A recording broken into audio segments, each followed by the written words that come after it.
Hello friends, आज हम बात करने वाले हैं one of the most glamorous job के बारे में, जिसमें कोई शिफ्ट नहीं होता, ना ही इसमें कोई पार्ट टाइम जॉब होती है। इस जॉब की शिफ्ट फ्लाइट के शेड्यूल पर डिपेंड करता है। तो ये जॉब है एयर हॉस्टेस का। तो आज की वीडियो में हम यही जानने वाले हैं कि एयर हॉस्टेस बनने के लिए क्या क्या योग्यताएं होनी चाहिए, इस फील्ड में करियर बनाने के लिए क्या क्या स्किल्स की रिक्वायरमेंट होती है, ये जॉब कितनी एज तक कर सकते हैं, इसका सिलेक्शन प्रोसेस क्या है, प्रमोशन प्रोसेस क्या है, रिस्पॉन्सिबिलिटीज़ एंड टॉप एयरलाइंस कौन सी हैं, इन सब की पूरी डिटेल्स आपको इस वीडियो में मिलने वाली है। तो चलिए वीडियो की शुरुआत हम करते हैं एलिजिबिलिटी क्राइटेरिया से।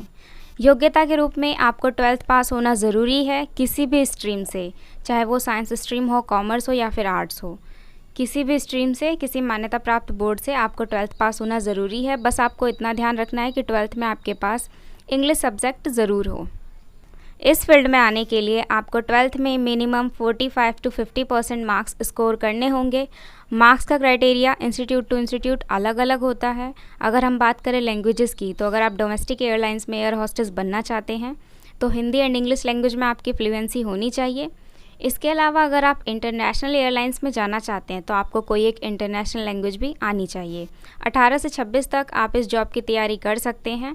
आपकी कम्युनिकेशन स्किल्स अच्छी होनी चाहिए और आपको इंडियन पासपोर्ट के लिए एलिजिबल होना ज़रूरी है। अगर आप इंडियन पासपोर्ट के लिए एलिजिबल हैं तो बहुत अच्छी बात है।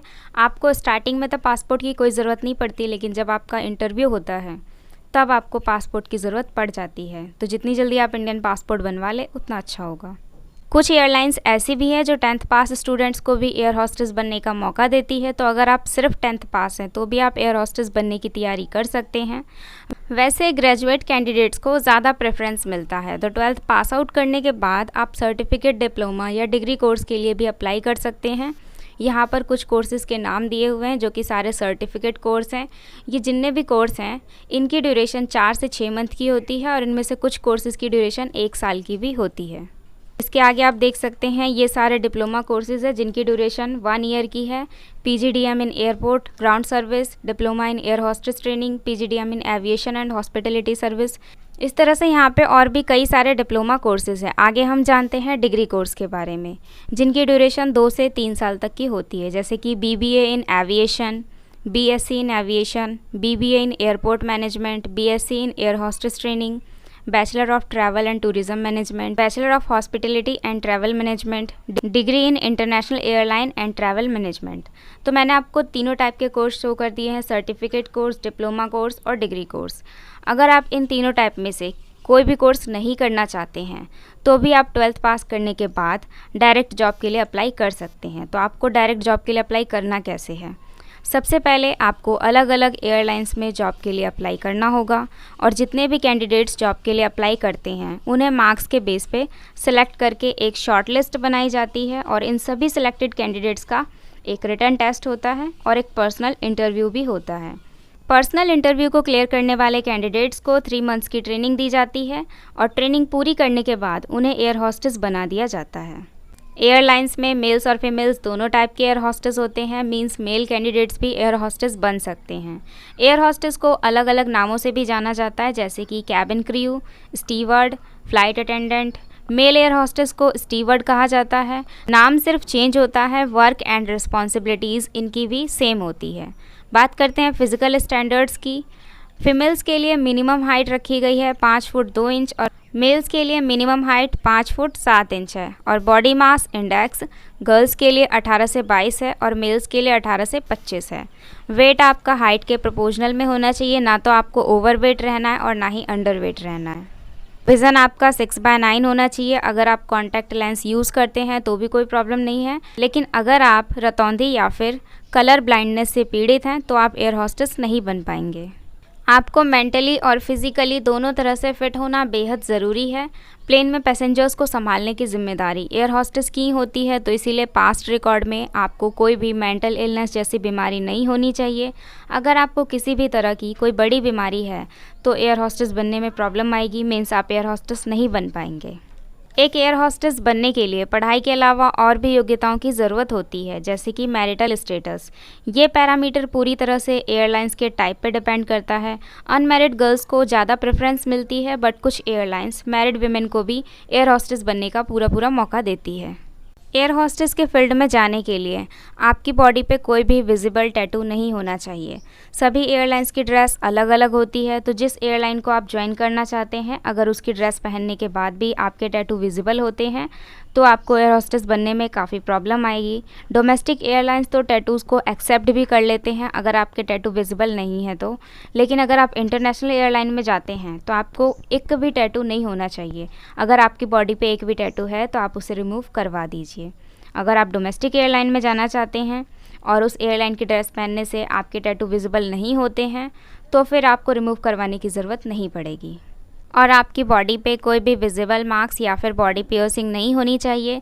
एयर होस्टेस बनने के लिए आपको स्विमिंग आना भी ज़रूरी है। आपका एक स्विमिंग का टेस्ट होता है जिसमें आपको स्विमिंग पूल के अंदर बिना लाइट जैकेट के 25 से 50 मीटर की दूरी तैर के पार करनी होती है और उस स्विमिंग पूल की गहराई कम से कम 2 मीटर होती है। एयर होस्टेस बनने के लिए कुछ खास स्किल्स की भी रिक्वायरमेंट होती है, जैसे कि प्रॉब्लम सॉल्विंग स्किल्स। एक एयर होस्टेस में पैसेंजर्स की प्रॉब्लम सॉल्व करने की एबिलिटी होनी चाहिए। इमरजेंसी के सिचुएशन में मेडिकल एड्स कैसे दी जाती है ये उन्हें मालूम होना चाहिए। कम्युनिकेशन स्किल्स आपकी अच्छी होनी चाहिए, बिकॉज एक एयर होस्टेस अपने ड्यूटी के टाइम पे कम्युनिकेशन बिल्कुल भी अवॉइड नहीं कर सकती। उनकी ये हर रोज़ की ड्यूटी होती है कि वो पैसेंजर्स से अच्छे से कम्युनिकेट करें और यात्रा के दौरान उन्हें गाइड करें, उनकी क्वेरीज़ को सॉल्व करें। टीम वर्क की बात करें तो यूजुअली एक कैबिन क्रू में 12 से भी ज़्यादा मेंबर्स होते हैं और आपको उन सभी कैबिन क्रू के साथ मिलकर काम करना होता है। कभी कभी फ़्लाइट्स में आपको एक साथ कई सारी जिम्मेदारी मिल जाती है, जैसे कि पायलट्स की तरफ से अनाउंसमेंट भी एयर होस्टेस को अक्सर करना होता है। पैसेंजर्स को खाना सर्व करना, सेफ़ एंड कंफर्टेबल फील कराना भी इन्हीं की जिम्मेदारी होती है, इसीलिए आपको मल्टीटास्किंग होना भी ज़रूरी है। नेक्स्ट है प्रेजेंस ऑफ माइंड। ये स्किल इसलिए ज़रूरी है ताकि वो डिफ़िकल्ट सिचुएशन को भी आसानी से हैंडल कर सकें। जिन कैंडिडेट्स में ये क्वालिटी होती है उन्हें इस जॉब के लिए ज़्यादा प्रेफर किया जाता है। Time pressure. कभी कभी एयर होस्टेस को एक के बाद एक फ़्लाइट्स में लंबे समय तक काम करना होता है। टेक्निकल इशू और मौसम ख़राब होने की वजह से उड़ान भरने में देरी हो जाती है, तो ऐसे में भी आपको एक्स्ट्रा 3 से 4 घंटे काम करने होते हैं और लंबे समय तक ट्रैवल कर पाना भी हर किसी के बस की बात नहीं होती है, तो इसके लिए आपकी फ़िज़िकल कंडीशन भी अच्छी होनी चाहिए। इस फील्ड में आपको एक महीने में कम से कम 65 से 90 घंटे काम करना होता है। एक्स्ट्रा वर्क की वजह से इस जॉब में अक्सर ओवर टाइम भी करना पड़ जाता है, तो इसीलिए आपको लंबे समय तक काम करना आना चाहिए और इसके लिए आपको फ़िज़िकली फ़िट होना ज़रूरी है। इसके बाद हम बात करने वाले हैं सबसे इम्पॉर्टेंट पॉइंट की, जो कि है ग्रूमिंग स्किल्स। एयर होस्टेस को ज्वाइनिंग के बाद वेट बढ़ाने की परमिशन नहीं होती है, तो आपके पास कोई भी प्लस साइज़ की यूनिफॉर्म नहीं हो सकती है।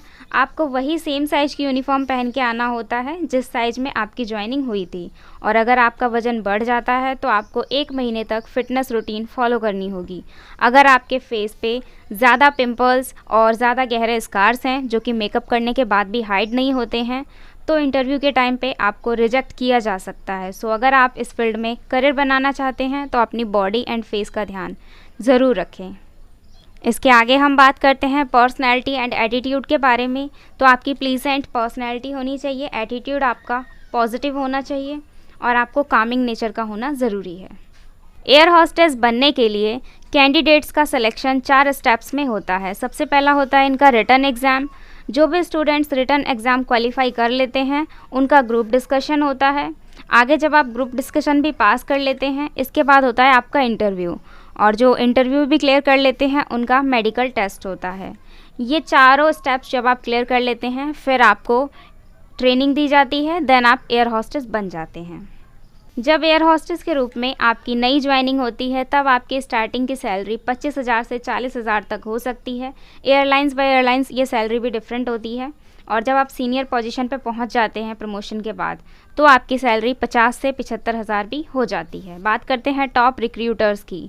अगर आप एयर होस्टेस बनने के लिए एलिजिबिलिटी क्राइटेरिया को फुलफ़िल करते हैं तो आप इन टॉप एयरलाइंस में अप्लाई कर सकते हैं, जैसे कि Virgin Atlantic, Air India, SpiceJet, British Airways, GoAir, IndiGo, Qatar Airways, Lufthansa, Cathay Pacific, Emirates airlines. ये सारे टॉप रिक्रूटर्स हैं। इसके अलावा और भी बहुत सारी एयरलाइंस हैं जहाँ पे आप अप्लाई कर सकते हैं। पहले आपको ऑफिशियल वेबसाइट में चेक करना होगा कि इस एयरलाइंस में अभी वैकेंसी है या नहीं। अगर वैकेंसी है तो आप अप्लाई कर सकती हैं।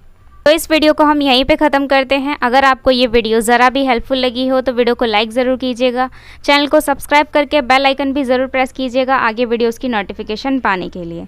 Thank you so much for watching this video.